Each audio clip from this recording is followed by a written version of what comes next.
말씀을 선포할 때 그 말씀이 실제가 되게 하여 주시옵소서. 예수님의 이름으로 기도드립니다. 아멘. 우리 하나님께 감사 감사하겠습니다. 자, 오늘 말씀 미가서 6장 8절, 구약 성경 미가서 찾기 좀 어려워요. 구약 성경 미가서 1296페이지 1296페이지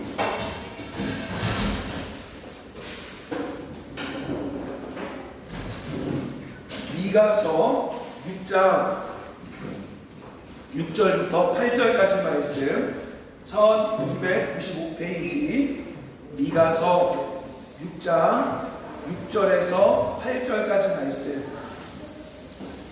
우리 한 목소리로 같이 읽겠습니다. 1295쪽 미가서 6장 6절에서 8절 시작. 내가 무엇을 가지고 여호와 앞에 나가며 높으신 하나님께 경배할까? 내가 번제물로 1년 된 송아지를 가지고 그 앞에 나갈까? 여호와께서 천천의 수양이나 만말의 강물 같은 기름을 기뻐하실까? 내 허물을 위하여 내 마다들을 내 영혼의 죄로 말미암아 내 몸의 열매를 드릴까? 사람아, 주께서 선한 것이 무엇임을 내게 보이셨나니 여호와께서 내게 구하실 것은 오직 정의를 행하며 인자를 사랑하며 겸손하게 내 하나님과 함께 행하는 것이 아니냐. 아멘. 자, 신앙은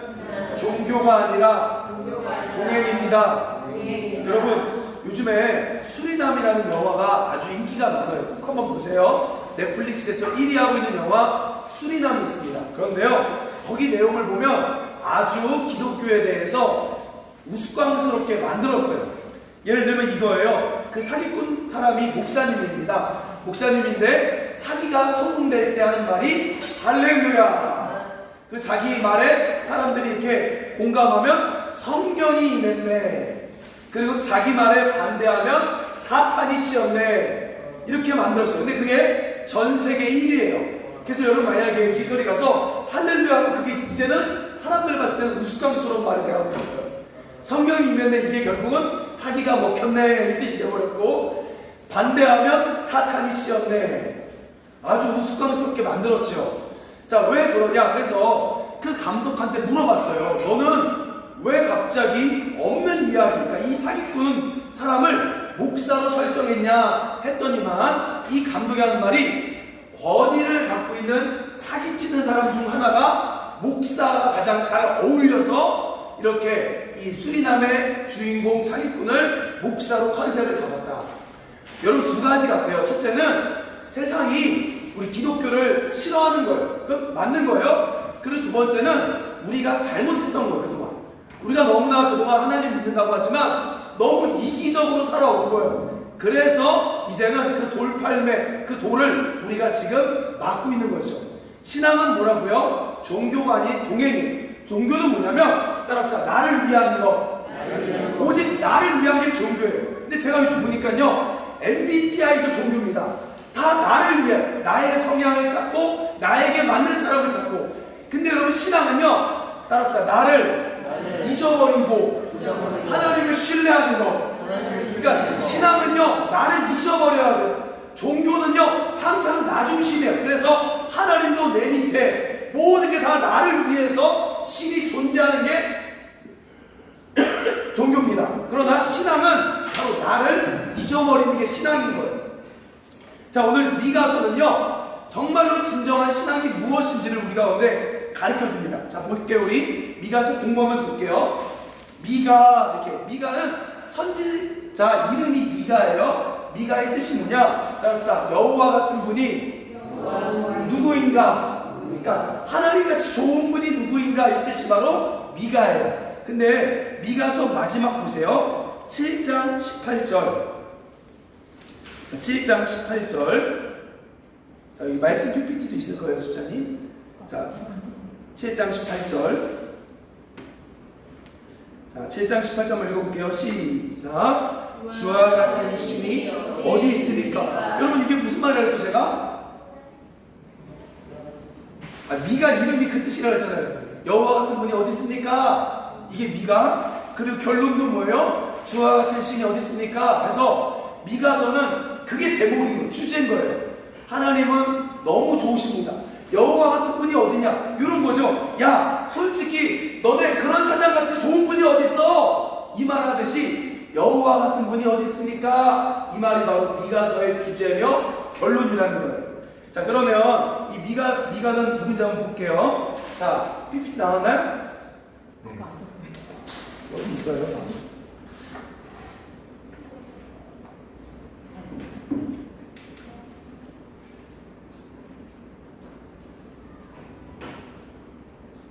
자, 볼게요.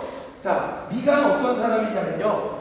이스라엘 지도가 북쪽은 이스라엘, 남쪽은 유다로 되어 있어요. 이 남쪽에 모레셋, 모레가 몇 개다? 3개다. 모레셋이라는 지방에 미가라는 사람이 살았어요. 근데 이 미가는요, 재밌는 게 자기네 나라 예언하지 않고요. 자기네 나라만 예언하지 않고 자기네 나라도 예언하고 북이스라엘도 예언했던 선지자입니다. 그러니까 두 나라를 예언했던 선지자가 바로 누구나? 미가다. 자, 어떤 걸 예언했냐? 딱히다. 두 나라가 망할 것이다. 망할 것이라고 예언을 했어요. 근데 재밌는 거는 실제로 이 북이스라엘은 먼저 망합니다.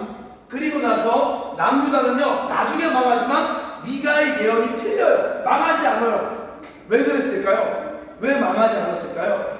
예레미야서 보니까 이 남유다 사람들이 미가의 말을 듣고 회개했대요. 여러분 이런 것 같아요. 너 죽을래? 이 말이 진짜 죽으란 얘기가 아니라 그렇게 하지 말라는 거죠. 하나님의 마음도 그런 거예요. 하나님이 나쁜 분이 아니에요. 너 혼난다? 이게요, 혼내려는 게 아닙니다. 그렇게 하지 말라는 거예요. 야, 이 집 나가. 이랬다고 진짜 나가면 안 되죠. 그래서 북이스라엘은 대기나가 망하고요, 남유다는요, 그 소리가 싫은 소리가 아니라 사랑의 소리임을 알고 회개했기 때문에 하나님이 남유다를 미가 시대에는 멸망시키지 않은 거예요.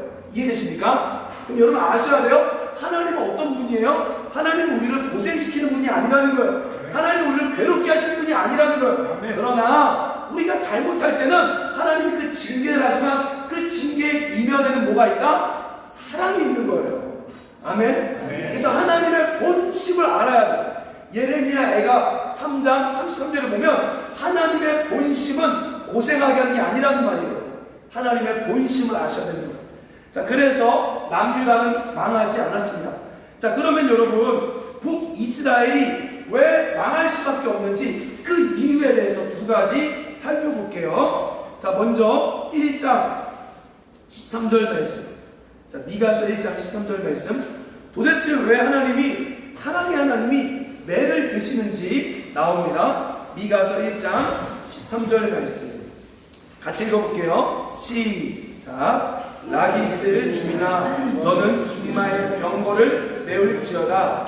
라기스의 딸 시온의 죄의 근본이니 이는 이스라엘의 허물이 내게 보이셨습니다. 자, 라기스라는 곳은 지역 이름이에요. 라기스. 자, 근데 여기 보면 병거 나오죠. 병거에 써놓으세요. 히브리어로 레기스, 같은 말이에요. 라기스, 레기스 같은 말입니다.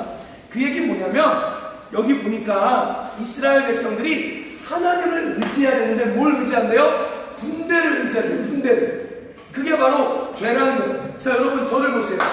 푸틴이, 러시아가 왜 우크라이나와 더 싸워요?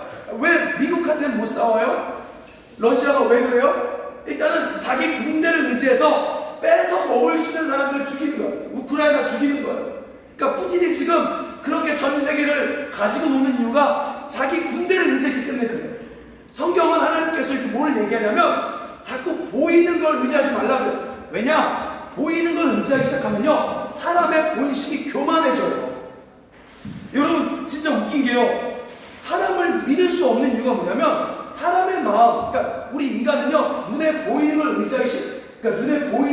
의지하기 시작할 때부터 사람의 마음이 움직이기 시작해요. 저도요 여러분 2005년도 군대에서 이등병 때 각오했어요. 내가 전역하면 부모님한테 너무 잘하고 모든 사람에게 잘하리라. 그럼 뭐예요? 그 마음 항상 금방 저녁하자마자 바뀌는데, 그게 인간의 마음이에요. 그래서 그때는요, 초코파이 하나만 줘도 감사했어요. 근데 지금은요, 초코파이 줘도 안 먹어요. 그게 사람의 마음이에요. 그 사람은 자꾸 보이는 환경에 따라 이 마음가짐이 달라지는 거예요. 그래서 하나님은 교만하지 말라고, 첫째는 눈에 보이는 군말을 의지하지 말라고. 어떤 분은 그래요. 아유 목사님, 저요 진짜 돈 많이 생겨도요 하나님 잘 믿고 겸손할 거예요. 다 그렇죠. 근데 막상 그 상황이 되면 사람이 달라져요. 우리 가장 많이 하는 말 뭐예요? 저 사람 바뀌었네. 저 사람 변했네. 바로 교만이 들어오기 시작하는 거예요.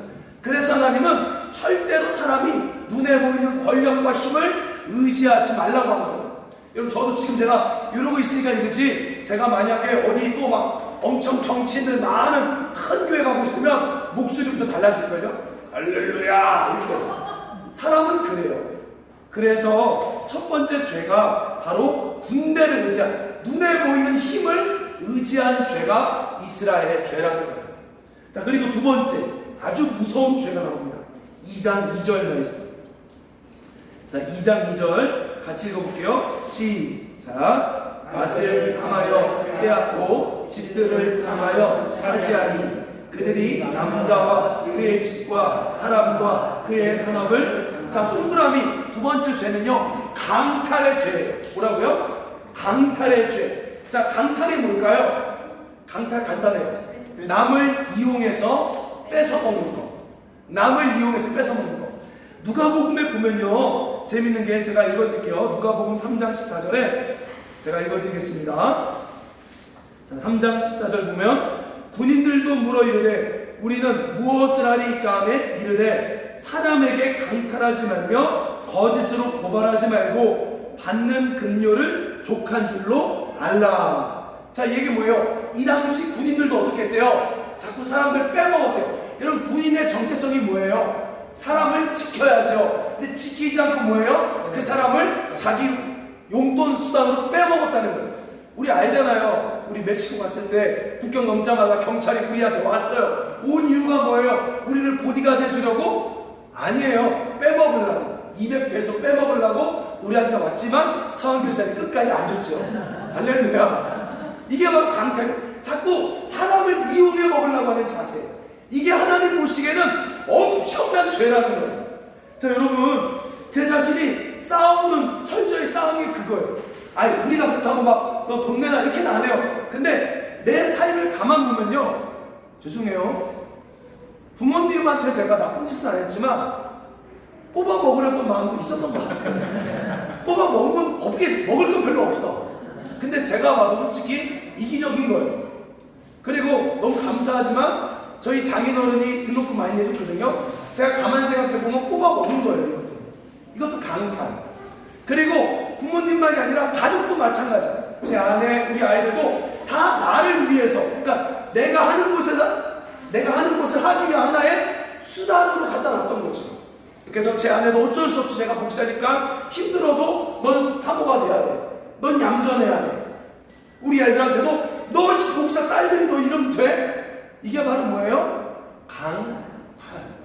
그러니까 돈만이 아니라 나를 위해서 이용하는 거예요. 근데 여러분, 연인 사이도 느낍니다. 연인 사이도 싸우는 게 뭐예요? 강탈이에요. 너 이거 해줘. 나 집에 데려다 줘. 왜? 나 혼자 가면 재미없어. 심심해. 사랑은 그게 아니에요. 사랑은 내가 희생하고 없어지는 거예요. 근데 많은 사람들은 그 사랑마저도 강탈로 알고 있어요. 강탈이야. 상대방에게 바래, 원해. 그래서 내가 하는 거 해. 부모님도 마찬가지예요. 너 엄마 말 들어. 너 아빠 말 들어. 내가 원하는 대로 너 해. 준다고 말은 하지만 사실은 자꾸 사람들을 내가 원하는 대로 이용해 먹는 거죠. 근데 하나님 보시기에는 그게 너무나 큰 죄라는 거예요. 너무나 악하다는 거예요. 왜냐? 그렇게 되면 어떤 일이 벌어진 줄 아세요? 따라합시다. 영혼이 죽는다. 여러분, 살인과 똑같아요. 그건요, 사람의 영혼을 죽이는 거예요. 자꾸 강제로, 하기 싫은데 억지로 이용해 먹고. 엄청 무서운 거죠. 요즘에 보면요, 진짜 무서워요. 막 자살도 하는 걸. 그래서 관계 가운데 이용당해서 자살도 하는 거죠. 그게 하나님 보시기에 아주 죄라는 거예요. 자, 그러면 여러분, 내가 지금 하나님의 은혜 아래 있는지 없는지 구별하는 방법이 있어요. 자, 바로 사람을 대할 때 강탈하느냐 책임지느냐. 따라서 강탈하느냐 책임지느냐. 자, 그럼 예를 들어볼게요. 구약에서 가장 위대한 왕이 누구예요? 다윗 왕이에요. 자, 우리 한번 말씀 찾아봅시다. 사무엘상 22장. 사무엘상 22장. 여러분, 조금 힘들어도 이거는 말씀을 잘 찾아서 한번 예화를 봐봐야 돼요. 사무엘상 22장 1절에서 2절. 다윗 왕. 자, 보세요. 사무엘상 22장 1절에서 2절 보면요, 같이 읽어볼게요. 시작. 그러므로 다윗이 그곳을 떠나 아둘람굴로 도망하매 그의 형제와 아버지의 온 집이 듣고 그리로 내려가서 그에게 이르렀고, 환난당한 모든 자와 빚진 모든 자와 마음이 원통한 자가 다 그에게 모였고, 그는 그들의 우두머리가 되었는데 그와 함께한 자가 400명 가량이었더라. 자, 여러분, 지금 다윗이 어떤 신세냐면요, 사울이라는 왕한테 시기와 질투 때문에 쫓겨다니고 있는 거예요. 사울 왕이 다윗을 죽이려고, 제가 너무 잘났으니까 쟤를 죽이려고 지금 쫓아다니고 있어요. 그래서 다윗이 자기 앞가림도 못하는데 굴에 숨었습니다. 그 굴 이름이 뭐예요? 아둘람굴. 근데 거기에 사람들이 몰려오기 시작해요. 몇 명이 몰려와요? 400명. 근데 몰려오는 사람 어떤 사람이에요? 돈 있는 사람이에요? 힘센 사람이에요? 잘 나가는 사람이에요? 아니에요. 저 보니까 뭐라 그래요? 2절에 환난당한 자. 자, 두 번째 빚진 자, 마음이 원통한 자. 그러니까 다 쓸모없는 사람들만 몰려와요. 근데 다윗이 어떻게 하죠? 자기 앞가림도 못한 다윗이 어떻게 해요? 이 400명을 책임지는 거예요. 그러니까 자기도 지금 힘들지만, 처지가 힘들지만 자기보다 더 힘든 사람들을 책임지기 시작하는 거예요. 이게 지금 다윗의 은혜 아래에 있는 모습입니다. 자, 근데요, 이 다윗이 어떻게 바뀐 줄 아십니까? 다윗이요, 왕이 됩니다. 드디어 사울이 죽고 왕이 돼요. 그리고 군대가 아주 커져요. 그때부터 전쟁에 안 나가요. 그때 어떤 일이 벌어집니까? 전쟁이 안 나고 돈이 많고 힘이 생기니까 이제 다윗이 혼자 별장 옥상에서 돌아다니다가 누굴 봐요? 옷 벗고 샤워하는 저 멀리 밧세바를 봐요. 자, 그런데 여러분, 밧세바를 보고 나서 어떻게 해요? 간음을 하죠. 자, 그리고 보세요. 간음을 하고 다윗이 이렇게 생각한 거예요. 이 밧세바가 애 놓으면 자기 이미지가 어때요? 안 좋아지죠. 그래서 머리 굴린 게 뭐냐? 이 밧세바의 남편 우리아를, 전쟁터에 있는 우리아를 데리고 와서 둘이 합방을 시키는 거예요. 그래서 합방을 시키면 애가 생겨도 다윗의 자식이지만 어떻게 돼요? 우리아 자식 되잖아요. 쉽게 말하면 이용해 먹는 거야. 자기 지금 간음한 거 안 걸리려고, 안 쪽팔리려고 지금 신실한 우리아 장군을 이용해서 합방을 시켜요. 근데 이 우리아 장군이 합방을 해요, 안 해요? 안 합니다. 왜 안 해? 지금 전쟁 중입니다. 내 부하들이요, 지금 총 없죠. 칼로 싸우고 있는데 내가 여기서 어떻게 내 아내와 합방을 하고 놀고 있겠습니까? 어찌 보면 우리아는요, 굉장히 책임지는 사람인 거예요. 그러니까 여러분, 리더는요, 책임지는 사람이 되어야 되는 거예요. 그래서 이 우리아가 합방을 안 하죠. 그러면 거기서 끝내야 되는데 다윗이 어떻게 해요? 죽여버리는 거예요. 어떻게? 서신을 보냅니다. 야, 우리아 싸울 때 군대를 뒤로 빼라 해서 우리아 혼자 돌격 앞으로 했더니만 나머지 애들 뒤에 이렇게 빠져버리는 거예요. 우리아가 돌격 앞으로 하다가 띵 죽는 거예요. 다윗이 어때요? 아니, 아무것도 없을 때는 400명을 책임졌던 다윗이 돈이 생기고 권력이 생기고 그러자 이제 신실한 부하 장군, 자기의 허물을 가리고자 사람을 이용해 먹는 거죠. 아, 근데 저도 많이 그랬던 것 같아요. 우리가 잘못했을 때요, 많은 사람들이요, 자기의 허물을 가리고자 남을 이용해 먹어요. 쟤 때문에 그런 거예요. 다 탓하죠, 사실은. 자기가 잘못해놓고 나서도 혼나기 싫어서, 이미지 깎이는 게 싫어서 쟤 때문에 그런 거야. 너 때문에 그런 거야. 내가 괜히 너 만나서 그런 거야. 라고 사람을 이용해 먹는 거지. 이게 바로 하나님 보시기에 악한 강탈의 죄라는 거예요. 여러분은 어떻습니까? 여러분, 오늘부터 만나는 사람들을 책임지십니까? 아니면 자꾸 이용하려고 하는 강탈의 죄를 짓고 있습니까? 이 죄가 결국은 모든 이스라엘을 망하게 합니다. 자, 데살로니가 후서 우리 3장 한번 볼게요. 한 번만 또 찾아봅시다. 말씀 데살로니가 후서 3장. 자, 3장 10절 11절. 자, 데살로니가 후서 3장 10절 11절. 336 신약 빨간색 336 데살로니가 후서 3장 10절 11절. 자, 우리 한번 같이 읽어볼게요. 시작. 우리가 너와 함께 있을 때에도 너희에게 명하기를 누구든지 일하기 싫어하거든 먹지도 말게 하라 하였더니 우리가 들은즉 너희 가운데 게으르게 행하여 도무지 일하지 아니하고 일만 만들기만 하는 자들이 있다 하니. 여러분, 교회 안에 이게 진짜 웃긴 거예요. 교회 안에 뭐가 있어요? 게으른 사람들이 있대요. 이 게으른 게 뭐예요? 일도 안 하면서 남들한테 자꾸 도와달라고 해서 남을 이용해 먹는 사람도 있다는 거예요. 이게 초대 교회 안에도 있지만 오늘날도 하나님을 믿는다 하면서도 자기 일은 안 하고 자꾸 은혜라는 핑계로 남을 이용해서 그냥 신상만 지려고 하는 거죠. 그래서 막 도와달라고 자꾸 불쌍한 척. 여러분, 웃긴 거 아십니까? 제가 이 어디죠? 유튜브나 이런 데 말씀 올려놓으면요, 누가 댓글 달아요. 근데 어디 써있냐? 저는요 뭐 이렇게 모태신앙인데 제가 지금 굶고 있어요. 여기 계좌에 돈 보내주세요. 이런 사람 되게 많아요. 여러분, 교회 다니는 거 알고. 그러니까 완전 이용해 먹으려고 하는 거죠. 자기 일도 안 하면서 자기 어려운 일 당했다고 밥값 달라고. 여러분, 교회 하면요 항상 오는 사람들이 뭐냐? 아유, 제가 지금 길 가다가 차비를 잃어버렸습니다. 차비 한 번만 빌려주세요. 주면요 제가 나중에 따라가 보니까 소주 사 먹어요. 그런 분들 참 많아요. 이게 바로 악이라는 거예요. 사람을 이용해 먹는, 강탈하는 악. 제가 보면 오늘날 교회 안에 젊은이들이 많이 없어요. 근데 그 이유가 있어요. 왜 젊은이들이 없을까? 근데 가만히 생각해 보니까 교회가 지은 죄가 있습니다. 어떤 죄를 졌냐면 일꾼이 부족하다는 핑계로. 그러니까 교회 안에 이렇게 사역을 하려고 그러면 사람들이 있어야 되잖아요. 일꾼이 부족하다는 핑계로 청년들을 이용해 먹는 거예요. 그래서 좋은 직장 가고 주일에 예를 들어 출장 가고 하면 그거 죄야. 그래서 아무것도 못하게 해서 교회 안에만 많이 가둬둔 거야.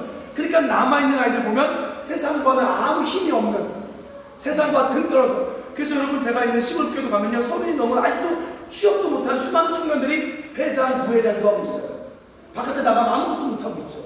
근데 교회가 청년들만이 아니라 집사님들도 마찬가지예요. 자꾸 교회 사역을 위해서 일하는 걸 죄라고 생각해서 못하게 하면 안 되는 거예요. 차라리 우리가 망하더라도 여러분 한 사람 한 사람이 주님의 뜻 안에서 잘 되어야 되는 거죠. 믿으십니까? 우리 유덕이 같은 경우도 토요일마다 저는 그래요. 봉사 나오지 말고 너가 일 못했으면 일을 해라. 제 입장에서는 사람이 한 명이 더 있으면 좋죠. 근데 그거는 악한 거잖아요. 그래서 그 사람이 걔가 먹고 살 수 있게 일할 수 있도록 교회가 오히려 지원하고 밀어줘야죠. 근데 자꾸 교회 사람이 부족하다고 걔를 땡기면 돼야 안 돼요? 안 되는 거예요.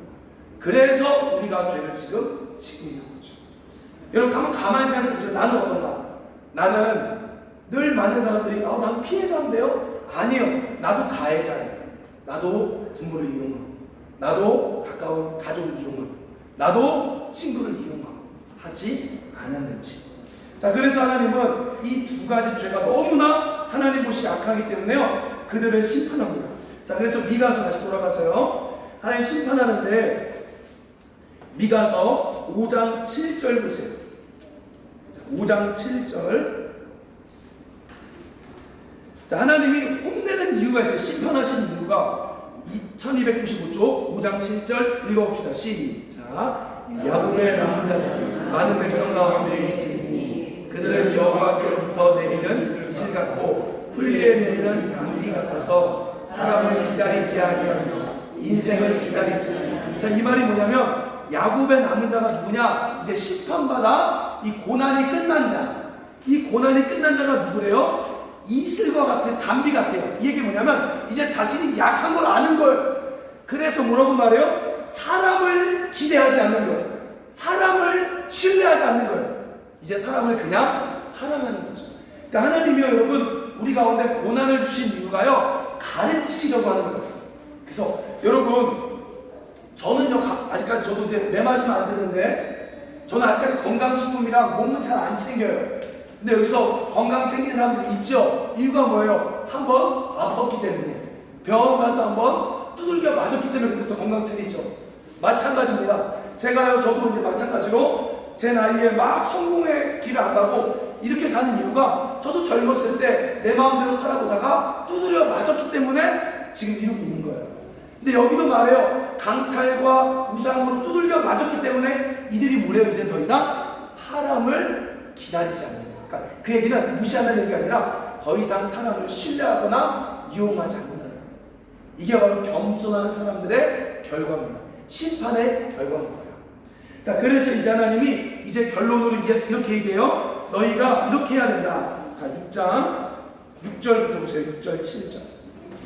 자, 오늘 본문 미가서 6장 6절 7절 보세요. 읽어봅시다. 시작. 내가 무엇을 가지고 여호와 앞에 나가며 높으신 하나님께 경배할까? 내가 번제물로 1년 된 송아지를 가지고 그 앞에 자 얘가 뭐라 그러냐면 요 내가가 결국은 이스라엘을 대표하는 거예요. 뭐라 그래요? 나 하나님 앞에 헌금하러 갈까? 헌금 많이 할까? 그러니까 이 친구는 여전히 아직도 지금 종교적인 거예요. 헌금 왜 해요? 복 받으려고. 그래서 내가 헌금 많이 할까? 이렇게 생각하는 거죠. 그리고 7절 보세요. 7절. 자, 여호와께서 천천의 순양. 자, 천 곱하기 천이에요. 만만의 강물. 만 곱하기 만의 강물 같은 기름. 그러니까 재물이죠. 재물. 번제물. 이걸 기뻐할까? 내 허물을 위하여 내가 소중한 만아들 내 영혼의 죄로 말미암아 내 몸의 열매를 드릴까? 그러니까 아직도 얘네는 지금 종교적으로 뭘 갖다 바칠까 이 생각만 하고 있는 거예요. 근데 하나님이 교통정리하죠. 8절부터 싹 멈춰요. 야, 나 그거 아니야. 나 갖다 바치는 거 원하지 않아. 이렇게 얘기하는 거예요. 자, 그리고 뭐라고 말해요? 8절 보세요. 8절. 내가 원하는 건 종교가 아니야. 동행이야. 8절. 시작. 사랑아, 주께서 선한 것이 무엇임을 내게 보이셨나니 여호와께서 내게 구하시는 것을 오직 정의를 행하며 인자를 사랑하며 겸손하게 내 하나님과 함께. 아멘. 하나님이 원하는 게 뭐래요? 돈이 아니야. 헌금이 아니야. 내가 원하는 것은 첫째, 따라서 정의를 행하며 인자를 사랑하며 겸손함. 이 세 가지를 통해 동행, 그러니까 나와 함께 하길 원해. 여러분 누가 만약에 하나님이 원하는 게 돈이라고 얘기하고 하나님이 원하는 게 너의 헌신이라고 얘기하면요 그렇게 얘기해서 이 말씀 딱 펴줘서 여호와가 원하는 건 그게 아닙니다. 하나님이 원하는 건 동행인데요 그 동행은 세 가지가 있어야 돼요. 정의를 행하는 것과 뭐래요? 인자를 사랑하는 것과 뭐래요? 겸손한 거예요. 이렇게 얘기해 주세요. 자, 그럼 이제 세 가지 정리합니다. 정의를 행하는 게 뭘까요? 정의. 여러분 우리가 오늘날 인문학적으로 항상 이 정의에 대해서 정의가 없어요. 그래서 뭐 마이클 샌델의 하버드 대학 교수가 정의란 무엇인가 했는데 다 얘기 들어보면 그냥 개소리예요. 왜냐면 다 달라. 공공의 선을 추구하는 거 이렇게 얘기하는데 성경이 말하는 정의는 뭐라 그랬죠? 성경이 말하는 정의? 이겁니다. 하나님과 나와의 관계가 그 관계가 세상 가운데 실현되는 게 정의예요. 그러니까 나와 하나님과의 관계가 사람과의 관계 가운데 실현되는 거. 다른 말로 하나님의 성품이 나를 통해 나타나는 게 정의예요. 이해되십니까? 자, 그럼 하나님 우리 배웠잖아요. 늘 많이 배웠잖아요. 첫 번째 하나님의 성품이 뭐예요, 여러분? 자, 따라합시다. 하나님의 성품은 용서하시는 분. 하나님이 우리 죄를 용서하셨잖아요. 그러면 우리도 정말 싫지만 그 사람을 용서하는 게 정의가 실현되는 거예요. 아멘. 하나님이 우리를 용서하시니 우리도 상대방을 용서하는 마음을 갖는 거예요. 그리고 두 번째 아주 중요해요. 따라서 하나님은 성실하시니 우리도 성실한 것. 자, 근데 이 성실이요, 저는 옛날에 부지런한 게 성실인 줄 알았어요. 근데 성경은 부지런한 게 성실이 아닙니다. 그건 기본이고요. 성실은 뭐냐면 약속을 지키는 거예요. 그러니까 하나님은 한 번 말하잖아요. 근데 그 약속을 반드시 지키세요. 그러면 우리도 마찬가지예요. 이웃과 상대방에 관한 약속을 어떻게든 지키는 게 바로 정의입니다. 자, 여러분 보세요. 여기 보면 다윗이 있어요. 다윗이 젊었을 때 요나단이라는 친구가 있어요. 이 친구랑 약속을 합니다. 우리가 서로 도와주자. 요나단 죽었어요. 죽고 나서 그 아들 무비보셋이라고 있어요. 무비보셋. 다윗이 수십 년이 지나고 나서 왕이 됐을 때요, 이 무비보셋을 걷어줍니다. 그 이유가 뭐예요? 수십 년 전 친구에게 했던 약속 때문에. 그 약속을 지키는 거예요. 한 번 말하면, 내뱉으면 어떻게든 지키는 거예요. 이게 하나님의 성품, 우리가 가져야 될 자세입니다. 근데 여러분, 우리 안에 이 성실함이 있으면 어떤 일이 벌어지는 줄 아십니까? 엄청난 일이 생겨요. 자, 여기 보면요, 잠언 3장 3절 4절에 보면 제가 읽어드릴게요. 네, 이 성실과 정직을 얘기하는 거예요. 속이지 않고 정직한 거. 이 진리를 마음판에 새기면 하나님과 사람 앞에 따라서 귀중히 여김을 받는다. 그게 되는 거예요. 우리가요, 이제 양심을 속이지 않는 정직과 한번 약속하면 지키는 걸 갖기 시작하면, 그런 성품과 태도를 갖기 시작하면요, 사람들 앞에 인정을 받는 거예요. 아멘? 여러분, 오늘날 교회가 왜 인정을 못 받아요? 성실을 잃어버린 거예요. 정직을 잃어버린 거예요.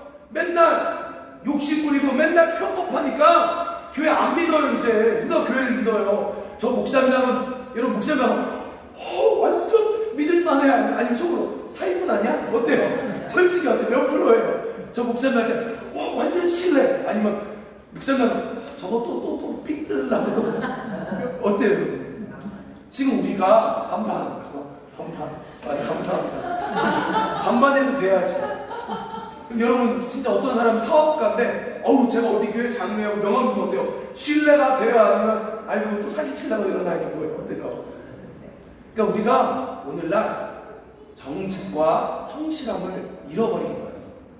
그러니까 인정을 못 받는 거예요. 근데 정직과 성실함, 주님의 성품인 정직과 성실함을 우리가 실현하기 시작할 때 귀중히 여김을 받는 거예요. 너무 재밌게 잠언에 보면 왕 앞에서 해야 돼요. 왕 앞에서 해야 돼요. 이거 제가 최웅석 선교사님이라고 했어요. 최웅석. 여러분 나중에 한번 쳐보세요. 제가 지금 까먹었는데 갑자기 생각나서 그래요. 이 최웅석 선교사님이요, 어디지? 어느 나라죠 이거? 어느 나라지? 중동의 어느 나라에서 엄청 큰 사업을 했어요. 근데 그 사업을 한 이유가 뭐냐면, 그 월드컵 전광판을 그 나라가 만들어냈는데 약속을 정확히 지킨 거야. 우리 한국 사람 그 기한, 세계 어느 나라들은 다 이렇게 딜레이가 되는데 그 한국 최웅석 선교사만 그 약속을 정확히 지킨 거야.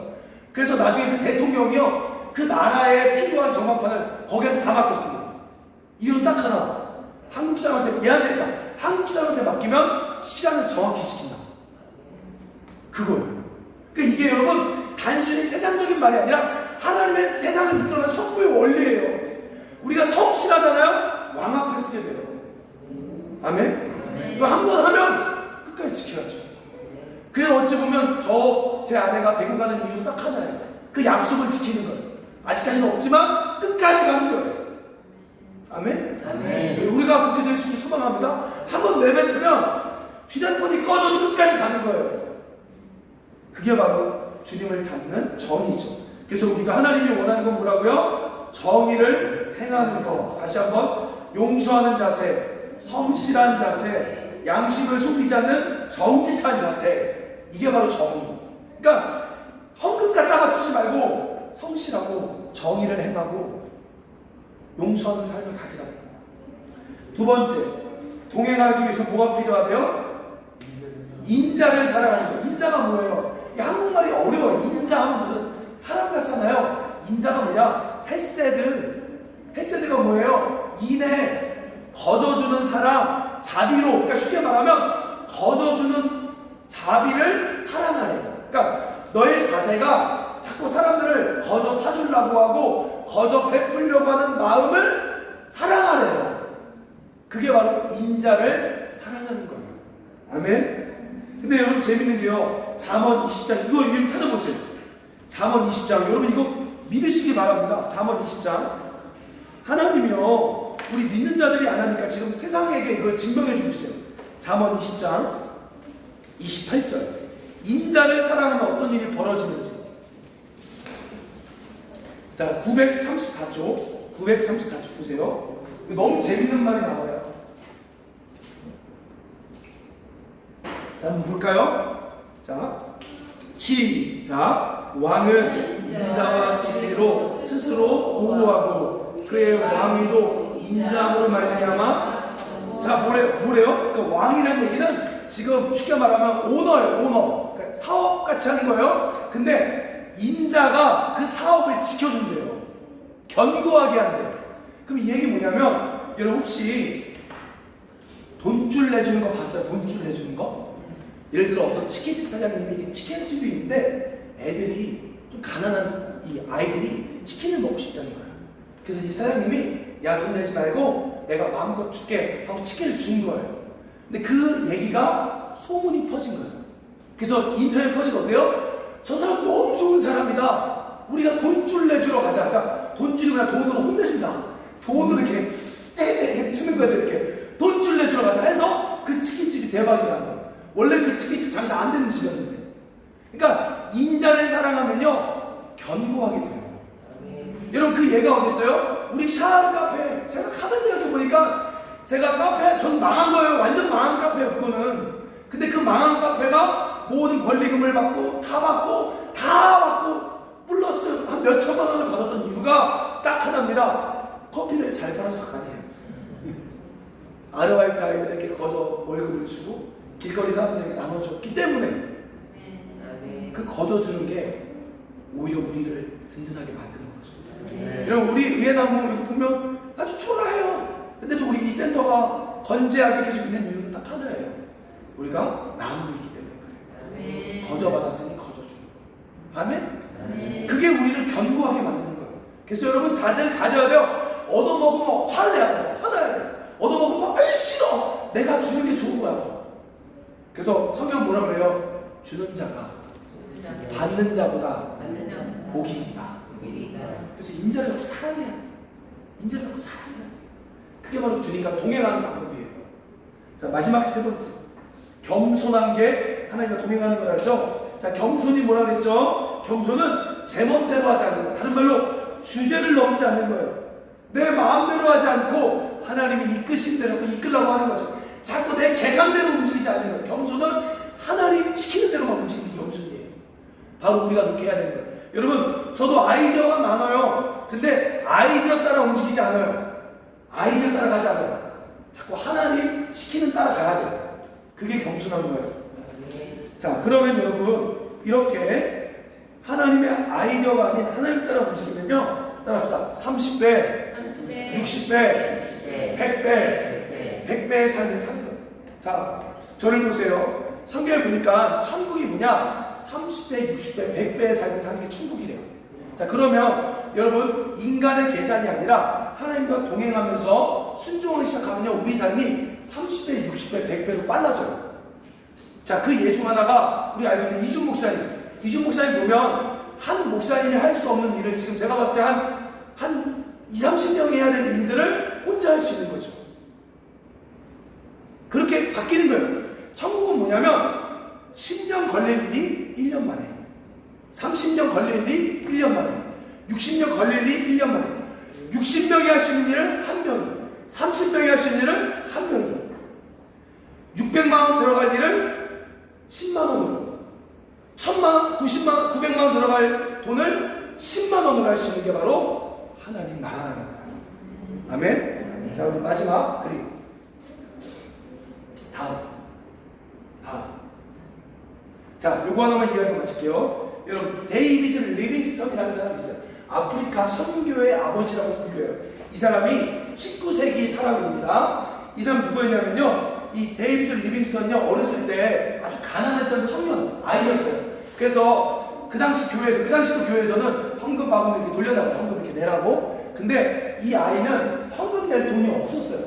그래서 어떻게 했냐? 어떻게 했을까요? 아 얘도 똑똑해. 자기가 바구니에 들어갔어요. 하나님, 나를 드리겠습니다. 참 기특하죠? 그래서 자기를 드렸던 청년이에요. 자, 그리고 나서 이 청년이 나 자신을 몽땅 하나님께 바칩니다라고 고백하고요, 약속대로, 신실하게 약속대로 자기 뜻대로 살지 않고 하나님께 살기로 결정합니다. 그래서 중국 선교를 결정해요. 근데 이때 중국에 아편 전쟁이 일어났어요. 그래서 어쩔 수 없이 아편 전쟁 때문에 중국에 못 가고요, 아프리카로 방향을 돌립니다. 그래서 아프리카에 가는데요, 여러분 얘기 들어보면 진짜 너무 가슴이 아파요. 가자마자 아프리카에 사자한테 물려서요, 왼팔 하나가 잘려져요. 참 그렇죠. 그리고요, 풍토병, 그리고 식인종의 위험으로 이 아프리카에서 굉장히 고생을 많이 합니다. 근데요, 이 친구가 뭐 했냐? 아프리카 다니면서요, 이때 18세기라잖아요. 19세기, 1800년대 지도를 만들기 시작했지. 아무도 그 밀림을 들어가 본 적이 없는 거예요. 그래서 이 친구가 지도를 만들기 시작합니다. 그리고 원주민들에게 의료 선교를 하기 시작합니다. 그래서 아픈 사람들을 이게 약을 발라줘 고쳐주기 시작합니다. 그러면서 결국 나중에는요, 이 청년의 지도가요, 아프리카 문명을 가져오게 만들었어요. 여기 1873년 3월 19일에 보면요, 그가 죽기 전 마지막 일기. 오늘 나의 생일이다. 나의 예수여, 나의 왕이여, 나의 생명이여, 나의 모든 것이여, 오늘을 기하여 다시 나를 바칩니다. 자비하신 아버지, 나를 받아주소서. 독생자를 나에게 주셨는데 이 못난 것 아무것도 아니지만 나를 몽땅 바치오니 사용해 주세요 라고 기도하고요, 나중에 밀림에서 시체가 발견됐는데요, 무릎 꿇고 기도하고 있는 사람이 죽은 거예요. 근데요, 그로 말미암아 100년이 지나고 나서요, 여러분 아십니까? 남아프리카 쪽에 다 기독교 그런 거예요. 바로 2000년의 하나의 삶이 수백 명, 수천 명이 들어가도 할 수 없는 일을 지도를 만들고 복음을 전함으로 말미암아 남아프리카에 다 기독교와 문명을 가져오게 합니다. 할렐루야. 그는 변방에서 시간을 낭비한 것 같지만 한 사람이 할 수 없는 위대한 천국의 삶을 산 것입니다.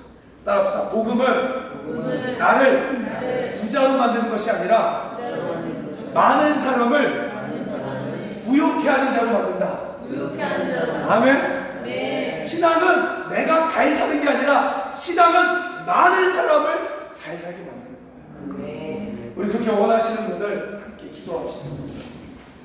우리 같이 감기해 주시고요. 하나님은 오늘도 우리 마음을 보세요. 혹시라도 오늘 말씀드릴 때 찔렸던 데 있으면 같이 기도할게요. 하나님, 제가 너무나 이기적으로 살아왔던 것 같아요. 사실 가까운 가족도 자꾸 나를 알아달라고 이용하며 또 강탈했던 죄가 있음을 회개합니다. 오늘 배웠습니다. 신앙은 종교가 아니라 동행임을 배웠습니다. 하나님, 제가 참 성실하지 않았습니다. 제가 참 정직을 따르지 않았습니다. 제가 인자를 사랑하지 않고 거저먹는 것만 좋아했습니다. 하나님, 제가 제 마음대로 결정하며 마음껏 살았습니다. 하나님, 회개합니다. 저를 다시 30배, 60배, 100배 천국의 삶을 살게 하여 주시옵소서. 우리 여러분 마음에 찔린 거 있으면 잘못했다라고, 이제 그렇게 살기를 원하지 않는다라고 우리 같이 기도하고 나아갑시다. 함께 기도하겠습니다. 사랑의 하나님 아버지, 오늘 말씀 들으며 하나님, 나이가 40을 먹어도 여전히 부모에게, 여전히 가족들에게 하나님 뽑아먹으려고 했던 마음들이 있으면 하나님 용서하여 주소서. 저의 허물을 가리기 위해 남을 탓하며 남을 악당으로 만들었던 저의 악한 말이 있습니다. 하나님, 이 목사의 체면을 지키기 위해 때로는 성도를 팔아먹어 나쁘게 말했던 저의 강탈의 죄가 있습니다.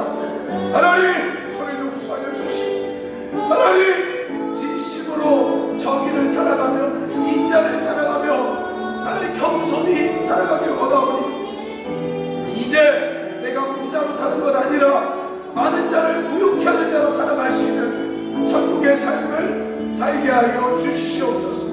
하나님, 우리 사랑하는 의회나무 식구들에게 오늘도 진리의 빛을 환하게 비춰주세요. 환하게 비춰주세요.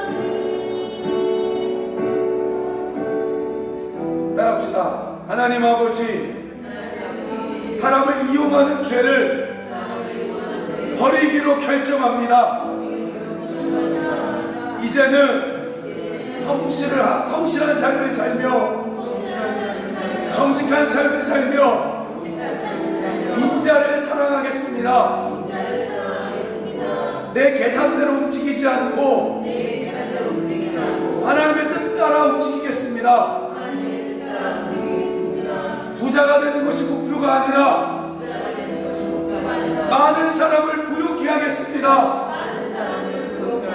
30배, 60배, 100배의 인생을 살게 하여 주옵소서. 성령을 부어 주시옵소서.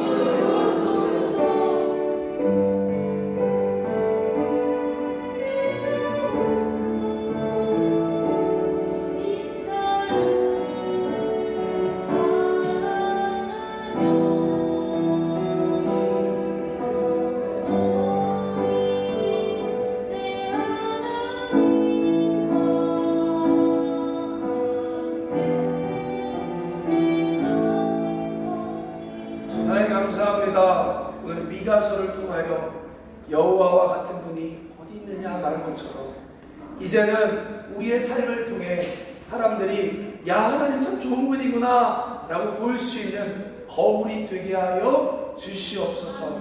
오늘도 하나님 앞에 진리를 따르기로 결단한 우리 지체들을 축복하여 주옵소서. 예수님의 이름으로 기도드립니다.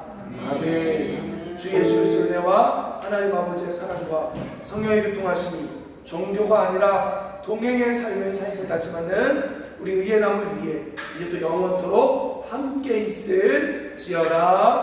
아멘.